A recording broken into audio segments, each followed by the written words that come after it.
నమస్కారం, welcome to వంటింటికి దారేది. ఇప్పుడు మనం తెలుసుకుంటున్న రెసిపీ ప్రాన్స్ కర్రీ. ఈ రొయ్యల కూర ఏమాత్రం నీచువాసన లేకుండా ఎంతో టేస్టీగా రావాలంటే కొన్ని టిప్స్ని ఫాలో అవ్వాలి. అవేంటో ఇందులో తెలుసుకుందాం. వీటిలో ముందుగా ఈ మసాలా పౌడర్. దీనికోసమై 5 యాలకులు, 1 టేబుల్ స్పూన్ గసగసాలు, 2 టేబుల్ స్పూన్ల కొబ్బరి పొడి వేసుకుని మెత్తని పౌడర్లా చేసుకుని పక్కన పెట్టుకోవాలి. తర్వాత ముందుగా శుభ్రం చేసుకున్న రొయ్యల్లో కొద్దిగా పసుపు, ఉప్పు, అలాగే అల్లం వెల్లుల్లి పేస్టును వేసి చక్కగా కలుపుకొని 15 నిమిషాల పాటు మ్యారినేట్ చేసుకోవాలి. ఇలా చేసుకోవటం వల్ల నీసు వాసన అంతా పోతుంది. కడాయిలో 3 సర్వింగ్ స్పూన్ల ఆయిల్ని వేసుకుని వేడి చేసుకోవాలి.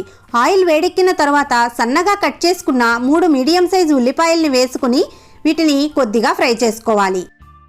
దీనిలో సన్నగా కట్ చేసుకున్న పచ్చిమిరపకాయలు 6 నుంచి 8 వరకు వేసుకుని కొద్దిసేపు కలుపుతూ ఫ్రై చేసుకోవాలి. దీనికి సరిపడా ఉప్పును వేసుకుని మరొకసారి కలుపుకోవాలి. తర్వాత ఫ్రెష్గా గ్రైండ్ చేసుకున్న 1 టేబుల్ స్పూన్ అల్లం వెల్లుల్లి పేస్ట్, అలాగే 2 టేబుల్ స్పూన్ల కారం, 1/2 టేబుల్ స్పూన్ జీలకర్ర పొడి, 1/2 టేబుల్ స్పూన్ ధనియాల పొడి, 1/2 టేబుల్ స్పూన్ పసుపును కూడా వేసుకుని వీటన్నిటిని ఒకసారి బాగా కలుపుకోవాలి. దీనిలో సన్నగా కట్ చేసుకున్న 2 టొమాటోల్ని వేసుకుని కలుపుకొని మూతను పెట్టి టొమాటోలు మెత్తగా మగ్గే వరకు మగ్గించుకోవాలి. టొమాటోలు మెత్తగా మగ్గిన తరువాత ఇందులో ముందుగా మ్యారినేట్ చేసుకున్నటువంటి ప్రాన్స్ని వేసుకోవాలి. వీటిని ఒకసారి బాగా కలుపుకొని 2 నిమిషాల పాటు మగ్గించుకోవాలి. 2 నిమిషాల పాటు మగ్గించుకున్న తర్వాత మూతను తీసి దీనిలో ముందుగా మనం గ్రైండ్ చేసుకున్నటువంటి మసాలా పొడిని వేసుకోవాలి.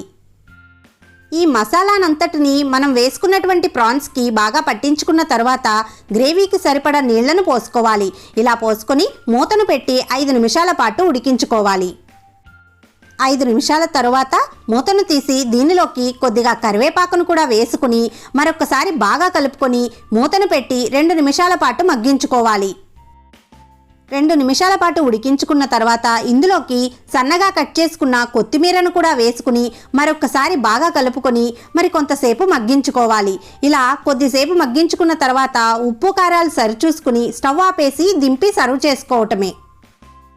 నేను చెప్పిన విధంగా చేశారంటే నీచువాసన అంటూ లేకుండా మరింత టేస్టీగా ఈ ప్రాన్స్ కర్రీ వస్తుంది. మరి మీకు ఈ విధానం నచ్చిందా? అయితే మన వంటింటికి దారేది ఛానల్ని తప్పకుండా సబ్స్క్రైబ్ చేయండి.